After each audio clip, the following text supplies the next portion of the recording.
everyone. Welcome to a new session on molecular biology. Here we discuss site-directed mutagenesis.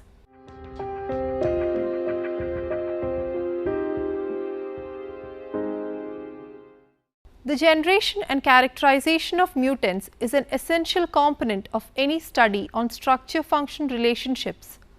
Knowledge of the three-dimensional structure of a protein, RNA or DNA can provide clues to the way in which they function, but proof for the fact that the correct mechanism has been elucidated requires the analysis of mutants that have amino acid or nucleotide changes at key residues. Mutants are generated by treating the test organism with chemical or physical agents that modify DNA. This method of mutagenesis has been extremely successful as witnessed by the growth of molecular biology and functional genomics, but suffers from a number of disadvantages. First, any gene in the organism can be mutated and the frequency with which mutants can occur in the gene of interest can be very low. This means that selection strategies have to be developed.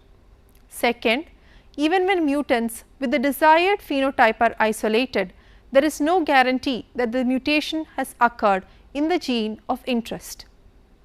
Third, prior to the development of gene cloning and sequencing techniques, there was no way of knowing where in the gene the mutation had occurred and whether it arose by a single base change, an insertion of DNA or a deletion.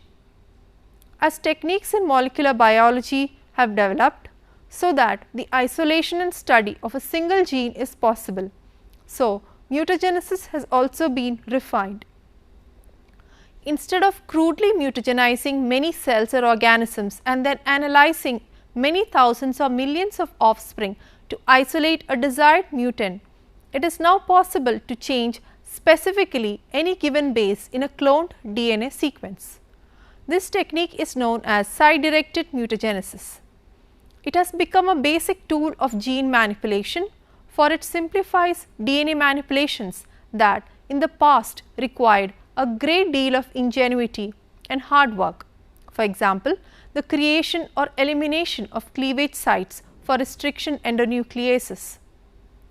The importance of site-directed mutagenesis goes beyond gene structure-function relationships, for the technique enables mutant proteins with novel properties of value to be created by protein engineering. Such mutant proteins may have only minor changes, but it is not uncommon for entire domains to be deleted or new domains added.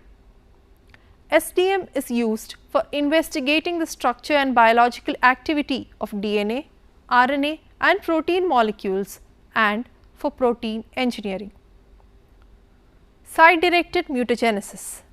Site-directed mutagenesis or SDM is a molecular biology method that is used to make specific and intentional changes to the DNA sequence of a gene and any gene products. SDM is an in vitro method for creating a specific mutation in a known sequence and is typically performed using PCR based methods. Primers designed with mutations can introduce small sequence changes, and primer extension or inverse PCR can be used to achieve longer mutant regions. Site-directed mutagenesis technique allows researchers to investigate the impact of sequence changes or screen a variety of mutants to determine the optimal sequence for addressing the question at hand. Site-directed mutagenesis studies can be extremely useful for elucidating the function of a gene or protein or for creating variants of an enzyme with new and improved functions. There are many reasons to make specific DNA alterations such as insertions, deletions and substitutions, including study changes in protein activity that occur as a result of the DNA manipulation, select or screen for mutations at the DNA, RNA or protein level that have desired property, introduce or remove restriction endonuclease sites or tags. Basic mechanism. The basic procedure requires the synthesis of a short DNA primer. This synthetic primer contains the desired mutation and is complementary to the template DNA around the mutation site, so it can hybridize with the DNA having the gene of interest. The mutation may be a single base change, that is a point mutation, multiple base changes, deletion or insertion. The single strand primer is then extended using a DNA polymerase which copies the rest of the gene. The gene thus copied contains the mutated site and is then introduced into a host cell as a vector and cloned. Finally, mutants are selected by DNA sequencing to check that they contain the desired mutation. The original method using single primer extension was inefficient due to a low yield of mutants. This resulting mixture contains both the original unmutated template as well as the mutant strand, producing a mixed population of mutant and non-mutant progenies. Furthermore, the template used is methylated while the mutant strand is unmethylated, and the mutants may be counter-selected due to the presence of mismatch repair system that favors the methylated template DNA, resulting in fewer mutants. Many approaches have since been developed to improve the efficiency of mutagenesis. Approaches in site-directed mutagenesis. Single primer method. The first method of site-directed mutagenesis to be developed was the single primer method developed by Gilliam et al. 1980, Soler and Smith 1983. As originally described, the method involves in vitro DNA synthesis with a chemically synthesized oligonucleotide which is 7 to 20 nucleotides long that carries a base mismatch with the complementary sequence as shown in the following figure. The method requires the DNA to be mutated, to be available in single strand form, and cloning the gene in M13 based vectors makes this easy. However, DNA cloned in a plasmid and obtained in duplex form can also be converted to a partially single stranded molecule which is also suitable. This was developed by Dalbeatty McFarland et al. In 1982.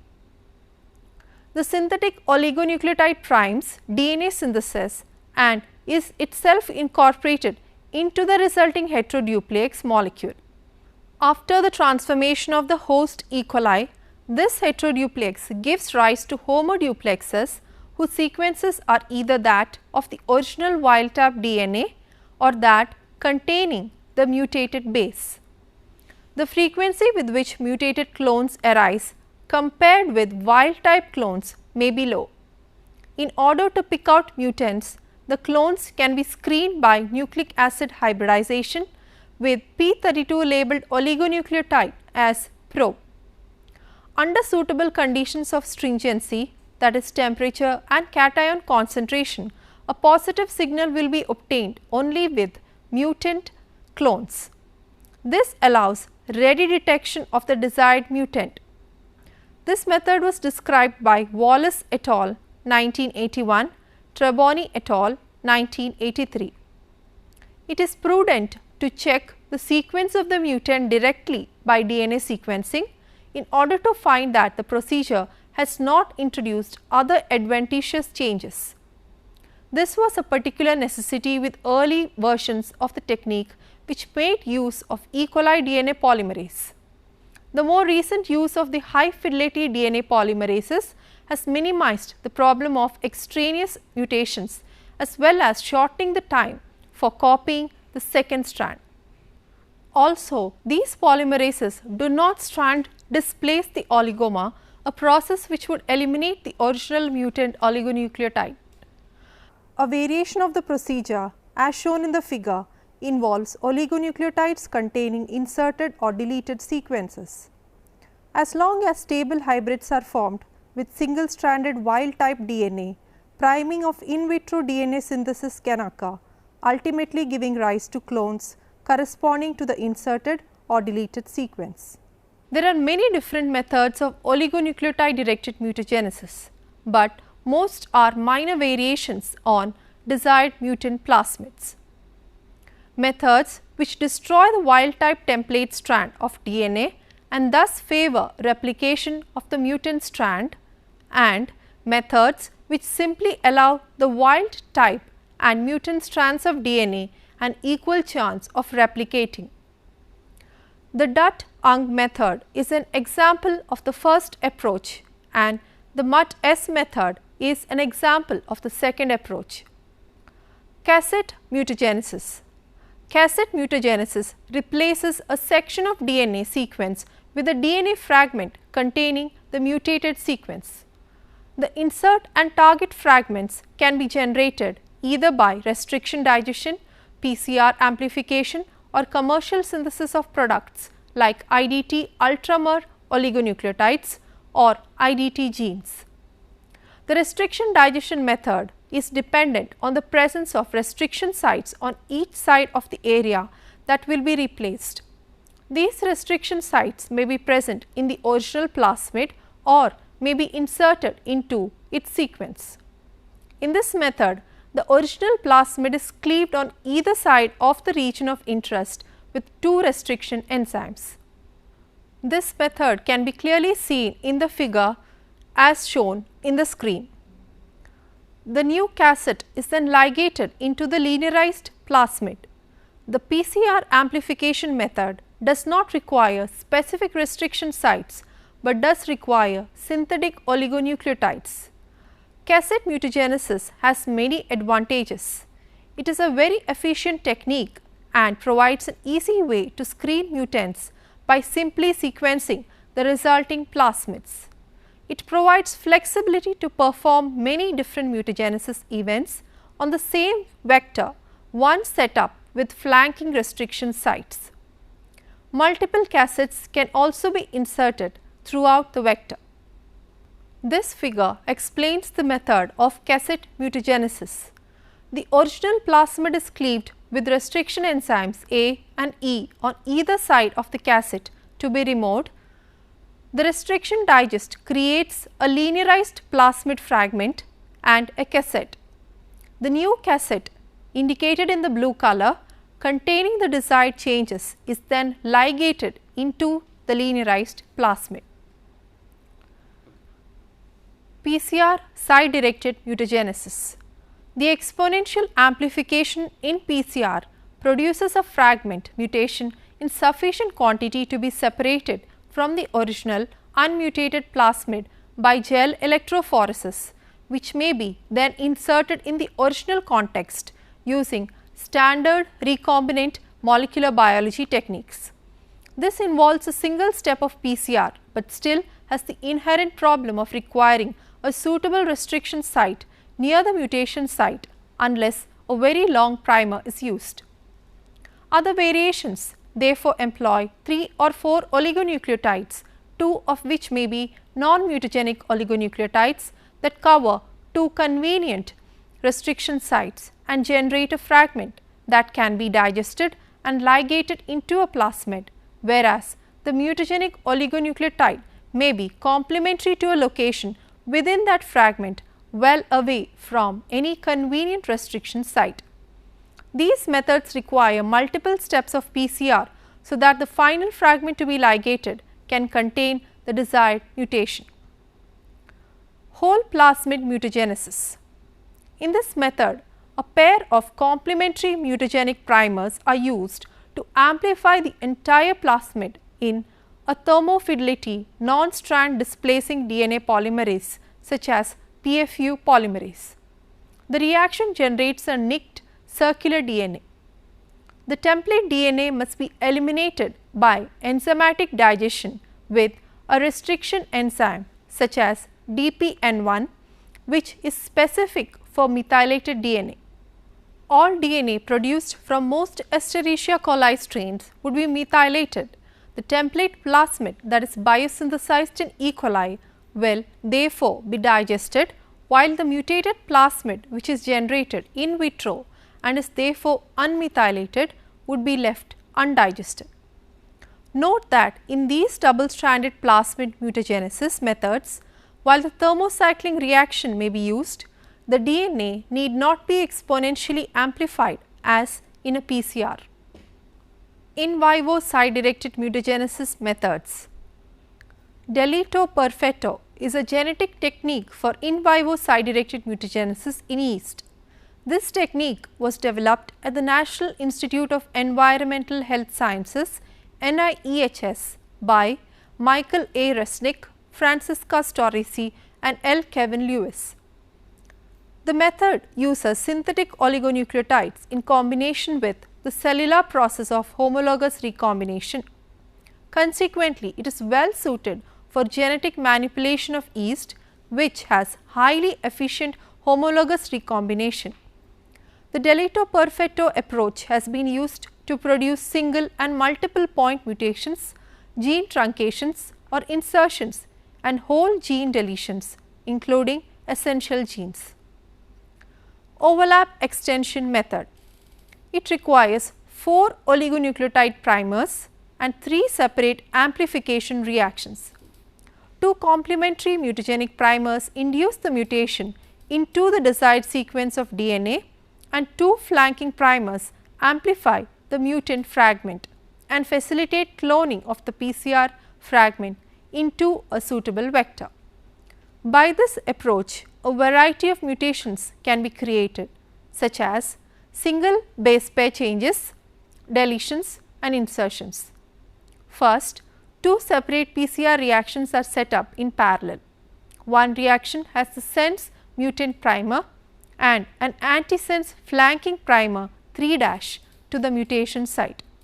The other reaction contains the antisense mutant primer and the sense flanking primer 5' to the mutation site. The other reaction contains the antisense mutant primer and the sense flanking primer 5' to the mutation site.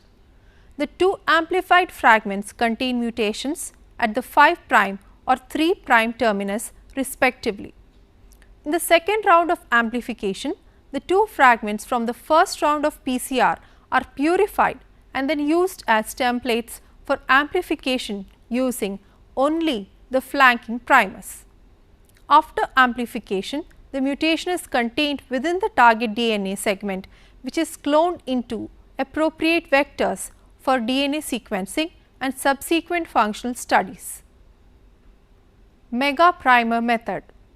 This method uses only a single mutagenic primer to create mutations in the target template. In the first round of amplification, the wild type template is amplified using either a sense or antisense mutagenic primer and an appropriate flanking primer. The amplified product is then used in a second round of PCR with wild type template and the other flanking primer to create a fragment of the same length as the original target DNA containing the desired mutation. The key to this method is that the amplified product from the first round of PCR is used as a primer in the second round of PCR. Compared to the 4 primer method, this procedure requires only a single mutagenic primer and yields more of the full length product. This is probably due to the instability of the 10 to 20 base pair overlap between the 2 mutant templates during the second round of amplification when using the 4 primer method. In the mega primer method, the overlap between the template and the mutagenic strands is more extensive. Comparison of PCR in side-directed mutagenesis methods. Technique 1. Traditional PCR with modified primers. This type of side-directed mutagenesis uses PCR primers designed to contain the desired change. The PCR primer sequence simply replaces the original sequence as long as the changes are minimal enough to allow the primer to anneal to the intended target. When PCR is used for side-directed mutagenesis, the primers are designed to include the desired change, which could be base substitution, addition or deletion. During PCR, the mutation is incorporated into the amplicon, replacing the original sequence. Mutations introduced by PCR can only be incorporated into regions of sequence complementary to the primers and not regions between the primers. This technique can be used for limited base identity changes at the end of the target sequence and also for 5' or 3' terminal insertions, which are less than 100 bases. Technique 2. Primer extension PCR.